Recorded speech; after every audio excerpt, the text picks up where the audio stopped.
Hello everyone and welcome to our usual UCL fantasy video just right before the UCL fantasy deadline. Now UCL match day 4 is finally upon us and I think this is a very crucial match day because for many teams this match day will confirm whether they have qualified or not, and then the next two match days there may be risk of high rotation because managers would want to rest their players. Now when I use my wild card in match day 3, of course, as we know, in match day 3 and match day 4, the teams play each other in their home and away fixture. So essentially, there is not exactly a need to make a transfer in match day 4 if you have played those fixtures, if you targeted those fixtures. And that was my plan. My plan was not to make a transfer unless I needed to. Of course, you can't carry both the transfers. So one transfer I had to make. And I mean, luckily or unluckily, I mean, it's kind of unluckily because Haaland has got injured, and now Dortmund are not looking like a team to target. I mean, like we know that how Haaland was good as a fantasy asset in last season's UCL. So it was really unfortunate for Dortmund to lose him. Now, I mean, people can still target a Dortmund asset now that Haaland is out. Of course, Daniel Malin will play, and he also scored in match day too. So I think it's a good target. We can't really expect hauls from him like we expect from Haaland.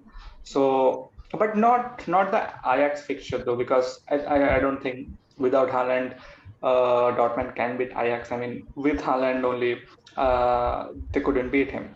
But after that, the two fixtures that they have, I think Ajax can do well, and sorry, Dortmund can do well. And I mean, I have in my team, and I'm not really hopeful that he will be able to keep a clean sheet against Ajax in this upcoming fixture. So not yet made my transfer. I will wait at the very last moment. But one transfer is planned is that I will bring in Haaland in place of Erling Haaland. The other one I am looking to roll very much, although I may have some concern in my team, mainly of the Man City assets, because I mean we know Pep likes to rotate, so I have to be very wary. I mean, the only thing that's good for owners is that Ferran Torres is out for a couple of months at least, and this has reduced Pep's rotation a bit. I mean, I expect for them to still start. I mean, this is a must-win game for City too, because they have already lost once against PSG. So they will try to win the other games as much as possible. I mean, they will also try to finish at the first stage. So I don't think Pep will be resting his best player because Foden has been levels above everyone else. The only one I'm worried about a bit is Grealish. Grealish has been rested only once this season in major matches. I'm not counting the Carabao Cup. So I'm still concerned whether Grealish will start or not. I know like he has started. He's the number 10. He has the price tag, but he hasn't really exactly performed well. I know in match day 1, he scored a lot of points. So I'm not exactly sure about Grealish.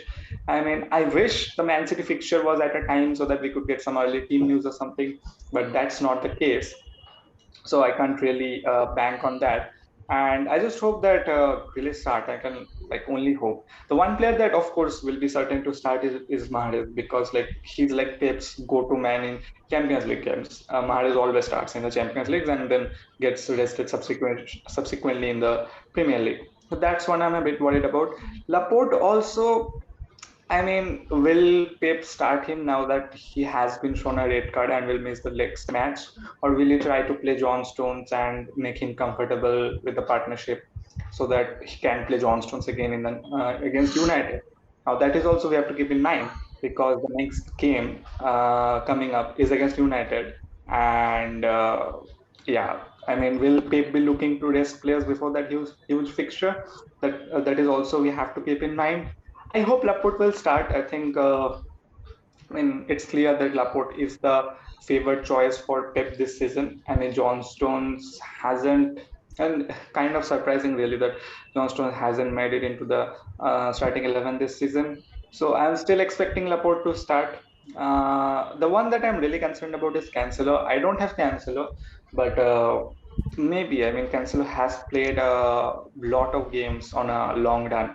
And now that Zinchenko is back, maybe Pep will try to play Zinchenko and rest Cancelo because he undoubtedly deserves that rest. So other than that, I'm pretty much okay with my team. As I said, Munir also. I mean, I'm not really looking to transfer him out just for the Ajax game because I will need him again for the next two fixtures. I believe that Dortmund have the capability to keep clean sheet in the next two fixtures, and Munir has been good. I mean, other than the Ajax game, he delivered points in the previous two fixtures as well. And as we have said in our previous video also, Bayern are the team to target.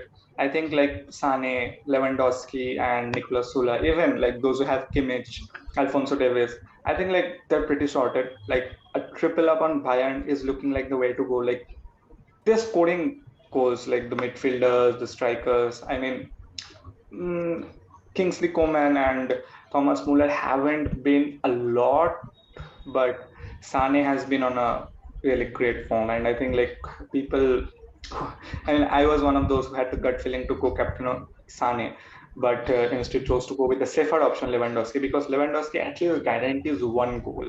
It's just like it's crazy that he will score at least one goal, anyways.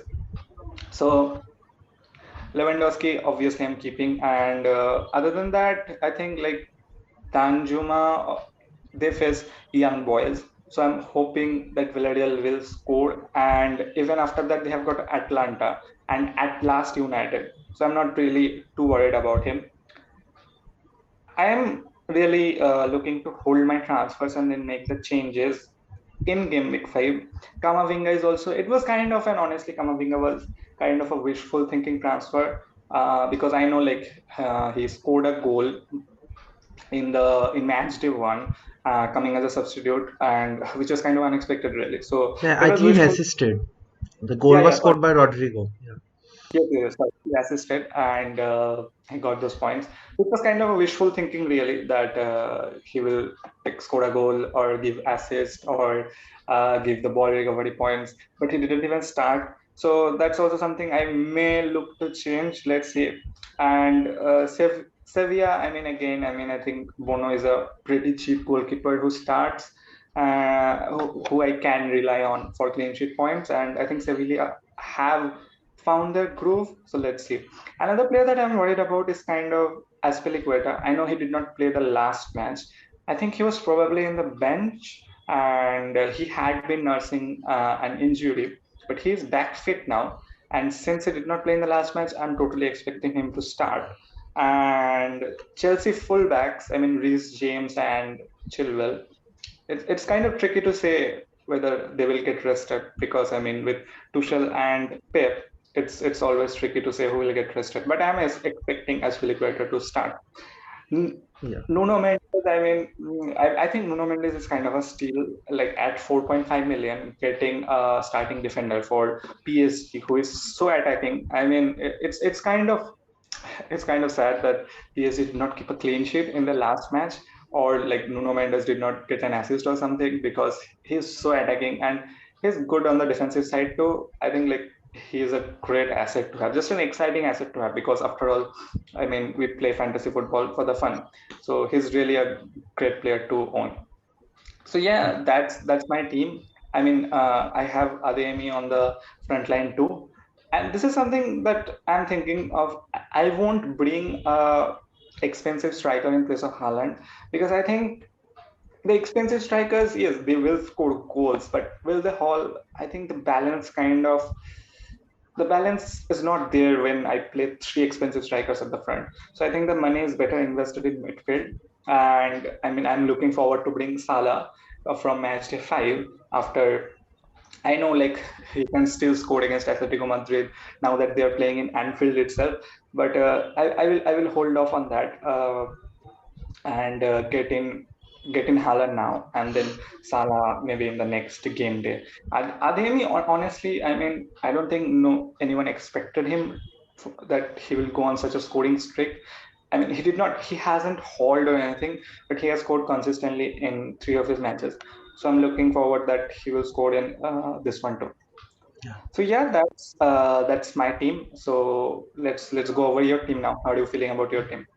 Uh, I made that one transfer for as I said, I will switch from Haaland to Haller, and so did I. And I mean, there's not really wasn't a point waiting too long. And only thing that would have been concerning if Haller got injured in the weekend. But I don't think there is any such scare of that as of now. So I made that one change, and I'm keeping one change in the bank just in case that there is an injury, emergency last minute injury change or something. So I'll be keeping that, or else if such a thing doesn't happen, then uh, I mean, it's a tough choice. I mean, I have like over 2 million in the bank, and I can still bring. I want to bring actually Mahrez, because, as you said, that he's a go-to man for Pep in Champions League, and as he subsequently gets benched in Premier League. So I think either Barella, I brought him because he's a goal scoring midfielder. He's definitely an orchestrator, but still he scores a lot. He scores goals. He scored in the Euros, and he's capable of scoring spectacular goals. But luck hasn't been that much. I mean, he hit the post twice, I think, in two matches, and he is a great player. But still, no, not the assists and goals that I expected aren't coming from him. So I think I'll be moving on from him, and uh, I mean, Grealish, I think he will start because, as you said, that number 10 and the price tag will always be there, and Champions League is such a huge stage, and I don't think there are a lot of left wingers in Pep's. Uh, I mean Pep's bench, so I don't. I mean, yeah, there is Sterling, but uh, I don't think Sterling is right now the number one man. And as you said that uh, City will be looking forward to bag the qualification for to the knockout stage in this match only. So I think he will. I don't think he's gonna dismantle the team.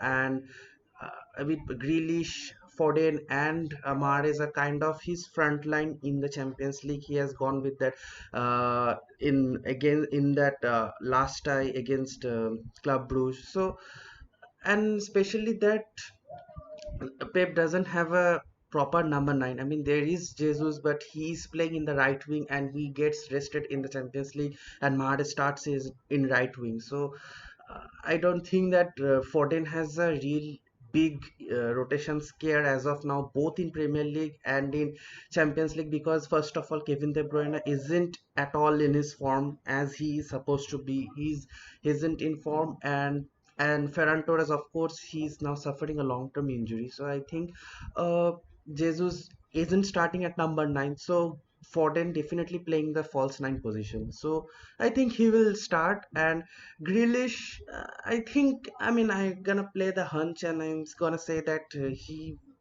will be starting in this Champions League tie.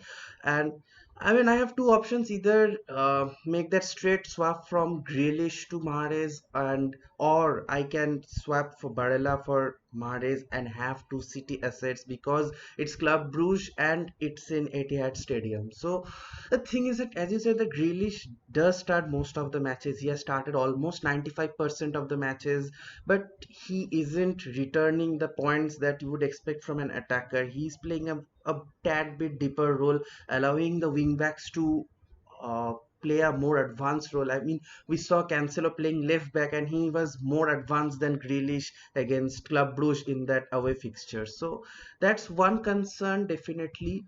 But let's see, but he's still a threat, and even though he may not score goals, he has the potential of getting the assist points. So let's see about that, what happens.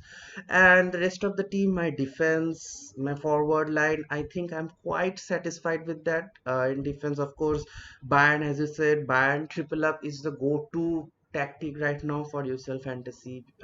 Lewandowski, of course, I don't think the form he is in, he will be rotated in Champions League, because of course top players will target for that UCL top scorer position. So definitely he's gonna start. And Sane, yeah, the only concern I have is Sane, because there are so many wingers in Nagelsmann's bench. Kingsley Coman, of course, Serge Gnabry isn't getting much spotlight this season as he was getting a couple of seasons back or last season, and he hasn't been the go-to man for Nagelsmann. I mean, Coleman and Sane are starting mostly in most of the fixtures, and provided that they seal that number one spot in group stage, I think there's a tad bit rotation scare for Sane, but I don't think Nagelsmann gonna bench an informed player who is like who was being criticized for not showing his form that he showed in City, and now that he's scoring goals for fun, I don't think he's gonna bench him. But still, who knows? I mean, when you have so many world class players in the bench, anything can happen. I mean, there's also Musiala who can play in any position in midfield as well as in forward. So we don't know for sure about that. But let's see. I think in fourth match, I mean, I think to seal that 12 points and fixing that top position, I think Bayern won't take a risk and they will field the strongest 11 and I mean get things done in the Champions League group stage. So that's that. And in defense, Roselon, Wolfsburg faces Salzburg at home. I mean, Wolfsburg has been good. Roselon gave points. Recover first week he gave 8 points. Second week he gave 3 points. I mean, for a 4.5 defender, I mean he isn't technically also. I think he's not even 4.5. I think he's 4.0. And for such a cheap defender, he has given a lot of returns. So I think I'm gonna keep him in the team. Zula, of course, Bayern defense. I mean, they aren't looking to concede anytime soon, but of course they can. I mean, la- there's always a chance that they might drop that intensity and opponents can score a goal. So but still, Bayern defense, I mean, the form they are in, I mean, they are a must. At least one of them is a must in the team. Aspilicueta, yeah, that's an interesting point because we saw Reece James now starting, and Aspilicueta, even after coming back from an injury, didn't get featured in the Premier League. But that also happened, I think, in game week 1 or 2, where he was rested in the Premier League and then he started in the Champions League. So I think as the captain of the team and the fact that they have lost against Juventus, I don't think that Tuchel gonna do much rotation with this team. I think he will also be looking forward to taking all those 9 points in, and I think he should he I mean he may start his strongest 11 and Aspilicueta with all the experience he has and he started all the Champions League matches. I think he may get the nod ahead of Reece James, and even if he doesn't start as a right wing back, he may start as a center back. So let's see about that. But I don't think I'm too much concerned about Chelsea's defensive rotations. So I think I will stick with him. And Munier, of course, I mean, yeah, Ajax they scored 4 goals in that match in that away leg, but now Dortmund plays at home and that he is facing Ajax at home. I think he may get, even though Haaland is not playing, I think he may get chance to keep maybe an assist point or something because Daniel Malen isn't a bad asset. He's a good player. He scores a lot of goals and he has been good for. He has the potential to be a great player, but I think injury kind of hindered his progress in the middle. But he's still a great asset. He's on a very young player, talented player, and I think he may, even though he may not score crazy like Haaland, but he still has the capability of leading the attack for Dortmund and securing the qualification round of 16 qualification for Dortmund. So moving on from so my first choice backline for the first day has been pretty much explained, and in bench I have Skriniar, who I mean he will have the fixture on next day, and he's facing Sheriff away from home. So I think I've got decent backup, and Inter, even though they haven't kept a clean sheet against Sheriff in the last fixture, but still the potential still remains that Inter can keep that clean sheet and take the 3 points and also like competing for that second spot or first spot provided that Real wins their match against Shakhtar. So we'll see about that. And my starting keeper for first day will be Musso against Man United, and I have backup in the bench, Destinoglu, who is facing Sporting away from home.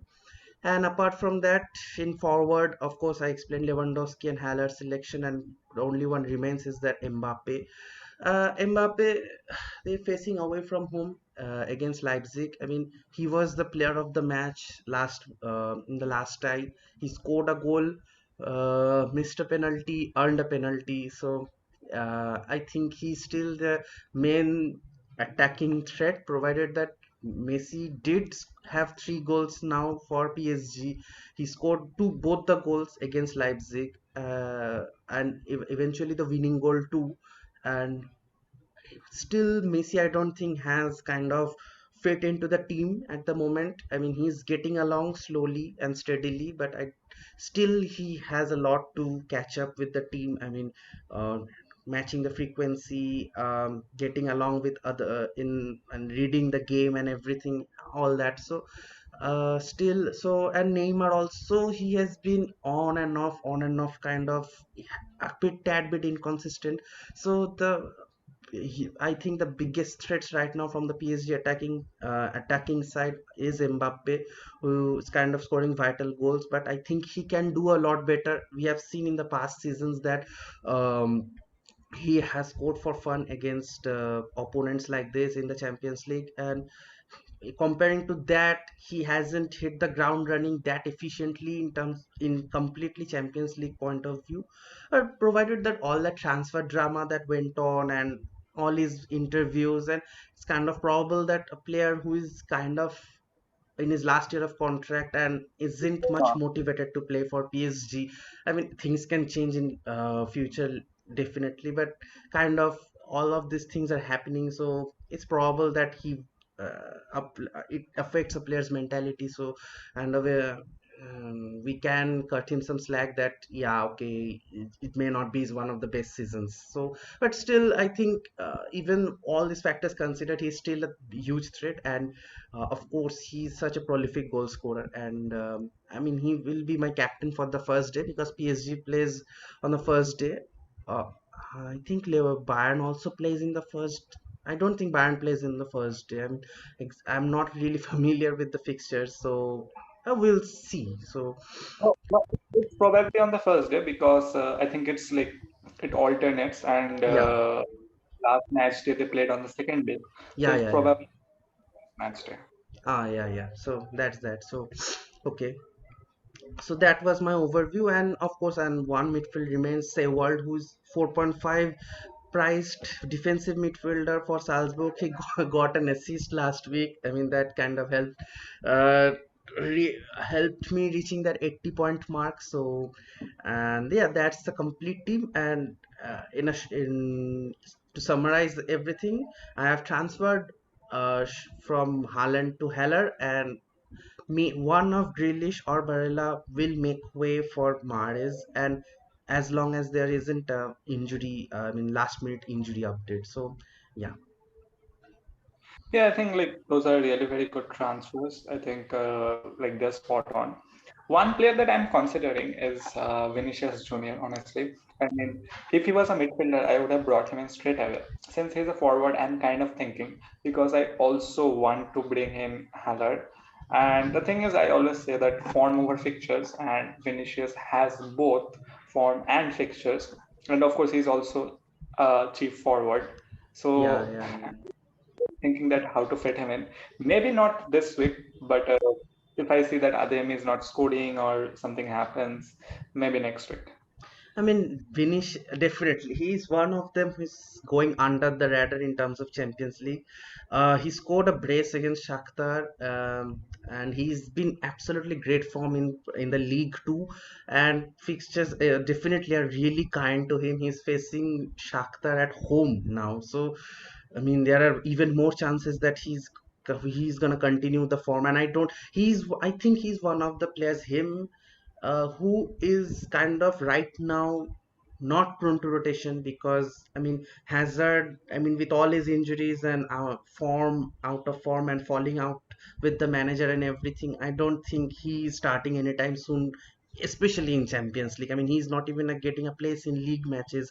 He isn't even getting a rotation start. So I don't think he's gonna start anytime soon in a big match. And Vinicius is, I think, the nailed on left winger right now for Real Madrid, and alongside Benzema, of course. So I think he is a great asset to target at 8.0. I mean, that's the problem, that he's a forward. I mean, if he's a midfielder, a no-brainer, he would have been in everyone's team right now with the form that he is in. So yeah, that's the big kind of issue. But and to choose between Haaland and Vinicius is an even more difficult issue, because Haaland is the top scorer right now in Champions League. He's scoring in every fixture, and on the second hand, Vinicius, who is in a great run of form and has also great fixtures. So yeah, that.